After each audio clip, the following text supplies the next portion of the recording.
The new mode JetPack Cargo as well as new maps in Arcade are now available in Star Wars Battlefront 2 because patch 1.2 is now finally live. And not only this, guys, but the patch includes some major balance changes to many of your favorite heroes, such as a complete reworking of how Boba Fett's jetpack works, and finally a nerf to Emperor Palpatine, as well as some other important gameplay changes to how rolling mechanics work and more. Hey guys, this is Ryan with the Star Wars headquarters, and this is going to be an extensive video breaking down everything in the recently released patch, so let's get started. So the first new big addition to Star Wars Battlefront 2 as a result of this patch is the limited time jetpack cargo mode, which is just a crazy mode where everyone is a jump trooper equipped with a rocket launcher and a blaster, and you get a lot more mobility with the rocket launcher in this mode, as well as a faster reload time with that rocket launcher. And you'll be doing this while fighting over cargo and trying to deliver the cargo to your objective. So it's just as chaotic as it sounds. I had a blast in this mode, guys. It's a lot of fun, and I really enjoyed it, and it really does test your skill and ability to aim while jetpacking. So guys, let me know what you think of this mode when you play it. And next up is another update that many of you guys have been requesting. They've added new locations to arcade mode. So we now have Kashyyyk, Hoth, Endor, Crate, Jakku, and the Death Star 2 as a part of custom arcade. That's very exciting. Now, there's no word yet on when they will be introducing new modes to arcade mode, but it's been said that they are working on new modes for arcade mode, so we cannot wait for that, of course. And then there's even 3 new hero appearances for Luke Skywalker, Princess Leia, and Han Solo. They brought back their Hoth appearances, and you can preview them in the respective character customization screens under Appearances, and they will be unlockable through a series of in-game challenges that will be available over time. So that's pretty cool, and hopefully a sign of more customization items to come. And we're going to jump into all of the changes that have been made to the heroes, but before I do, guys, let's take a look at this one. They basically adjusted the roll and dodge ability, which all classes use and most of the heroes, so it's been proven to be too powerful in the past, and it's something that I've really noticed as well, especially if you're a lightsaber hero, because if someone's rolling around you, they become pretty much invulnerable to the lightsaber attack. So in order to fix this, they have shortened the time that you receive benefits from rolling. So instead of getting those benefits of invulnerability for a long time, there's a very short, narrow window that you get benefits from rolling. So you should see improvements in rolling and how people who roll interact with lightsaber heroes, blaster fire, and so on. And by the way, guys, they also increased the glow of blaster bolts as well to make them look more vibrant, and did the same with the lightsabers too. So you'll notice the lightsabers have increased glow, thickness, and lighting, which I'm really excited about. I know this may seem like a small detail to some, but for me, it's a really big detail, and it shows that they're really listening to community feedback as well. And now let's dive into the hero balancing that's been done to our heroes in the game, starting with Emperor Palpatine. As you guys know, Emperor Palpatine has been causing chaos on the battlefront. Well, now they have fixed his lightning. They have prevented it from going through walls. Thank goodness. Also, Emperor Palpatine now requires line of sight on his target to trigger damage with his Dark Aurora and default lightning ability. So this will reduce the damage he deals quite significantly. Now, they did increase the reach of his lightning ability to compensate for this tighter collision check. That's their wording. So they did a little bit of balancing there to make sure it's not too nerfed, because of course they want to avoid over-nerfing Palpatine, which is good.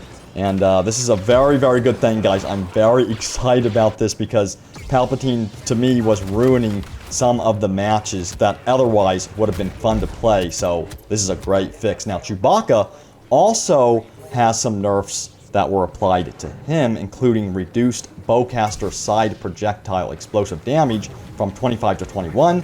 His stun grenade shock time has been reduced from 1.6 to 1 second, and then they also reduced Furious Bowcaster side projectiles explosive damage from 12 to 10. So it's good to see these nerfs applied to Chewbacca because, of course, some players were really taking advantage of his OP abilities.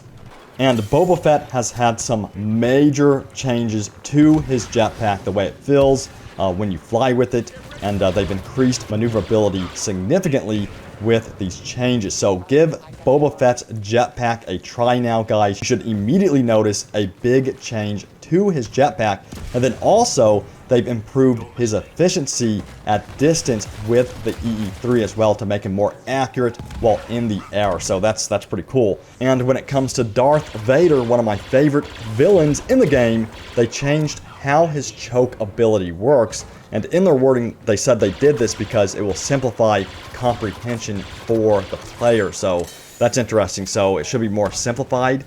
And I'll have to try it out to see what I think about this, and let me know what you guys think about this as well. And while they may have reduced the max health for Darth Vader from 900 to 800, they also gave him 200 temporary bonus health when Focused Rage is activated, giving more incentive for players to use Focused Rage to make Darth Vader more of a tank-like hero. And while we're on the subject of lightsaber heroes, let's talk about Rey, who has seen a nerf to her ability Insight, which DICE felt was a little bit too long-ranged and was a little bit too OP in this case. So they've also reduced mind control radius from 20 to 18 meters. The Insight, again, has been reduced from 50 to 30 meters. And then Farsight had a reduction in bonus by 10%. So that's an interesting change to Rey, and it doesn't seem like too big of a nerf, but we'll have to see. And DICE also made changes to Iden Versio, and it looks like they've heard your feedback about Iden's droid stun ability, which according to many people was very difficult to predict, and they've made it much more snappier, and they said this ability should feel much more improved now. They also fixed an issue where Iden's droid stun didn't give damage on the first attack, and according to the notes, to be more specific, they reduced the time between the ability activation and shock for droid stun, which will make it more snappy.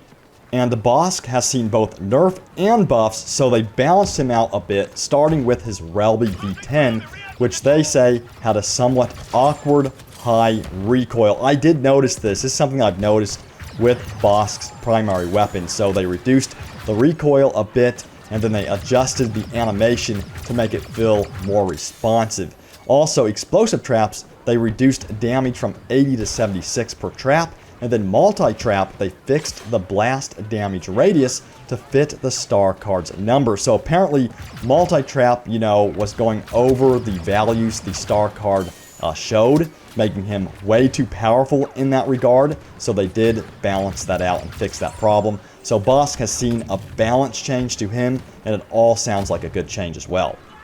And for Kylo Ren, well, it looks like he has received a buff overall. So for his pull ability, they have reduced the recharge time from 25 to 20 seconds. For his freeze ability, they reduced the recharge time from 25 to 24 seconds. And then they gave him 40% damage absorption when the frenzy ability is activated. So overall, Kylo Ren received a buff. Now, on the other side of the Force, Luke Skywalker has also received a buff, and they're trying to put emphasis, or more emphasis, on his hit and run style, and they've done this by increasing his health regeneration. So that way, if he goes into battle, takes some damage, he's going to be able to leave that battle quickly and then quickly regain his health. So they've increased his health regeneration rate from 50 to 110, basically doubling it. They've also increased Luke's health from 700 to 750,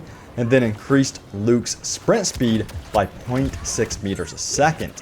Now also, they decreased regeneration delay from 5 to 2.7, decreased max regeneration amount from 250 to 200, and all of these changes pretty much mean that Luke Skywalker has seen a buff, so he's faster, and then he can also regenerate health quicker. And we cannot forget about Luke Skywalker's friend Yoda, who has seen some interesting changes specifically with his barrier ability. It looks like they've added the functionality to break out of immobilizing effects when this ability is activated. So I'm guessing that means when he comes across Kylo Ren and Kylo Ren uses the freeze ability on him, he can break that by using the barrier ability.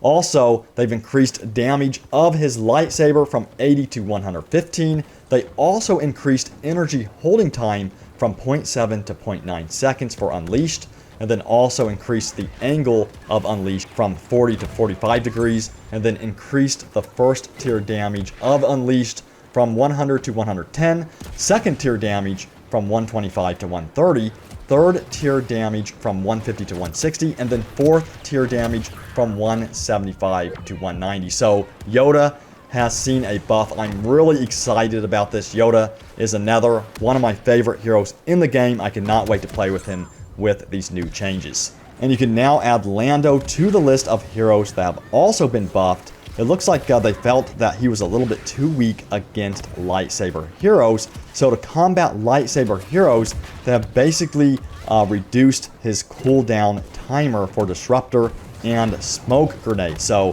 for Disruptor, they reduced recharge time from 25 to 19 seconds, and then for Smoke Grenade, they reduced it from 15 to 14 seconds. So it seems like a small buff, but hopefully it makes a difference when he comes up against lightsaber heroes. Now, Captain Phasma also has had some changes to her staff. So they're improving the feel of the staff so it feels faster and more fluid, which is something that everyone has been talking about. So they increased the animation speed of the staff strike's ability, and then also increased the transition speed between each strike, which will make it feel more fluid. Now on top of this, they increased how quickly Captain Phasma can use her blaster after performing a staff strike, making her whole animation set feel more fluid, which makes sense because, again, she kind of felt clunky when using that staff strike originally. And that does it for the hero changes in the game for now. I was surprised not to see a Princess Leia nerf in this one, but hopefully we get an update on that soon because, of course, Princess Leia does need a nerf with her secondary fire. So we'll see what they have to say about that in the future, and I'll keep you guys updated on that. Also, they did make a change to milestones and how they work. So milestones are now claimed automatically upon completion, which is great, and something that, I felt it should have been like that in the beginning. So it's good to see that change made to milestones. Also, there's a bunch of other gameplay changes to some of the modes in the game. You can check out the full patch notes by clicking on the link in the description, guys. But that does it for now. Again, there was tons of stuff to go over. I'm definitely happy about all the changes made to the game. It seems like DICE is definitely moving the game in the right direction, especially with that Palpatine nerf, which was just kind of wreaking havoc on Galactic Assault mode. But guys, let me know, what was your favorite change or addition in the patch by leaving it in the comments below. Be sure to hit that like button if you enjoyed the video. If you're new to the channel, hit that subscribe button because we have a lot more coverage of Battlefront 2 coming up. But I'll see you guys next time, and may the Force be with you always.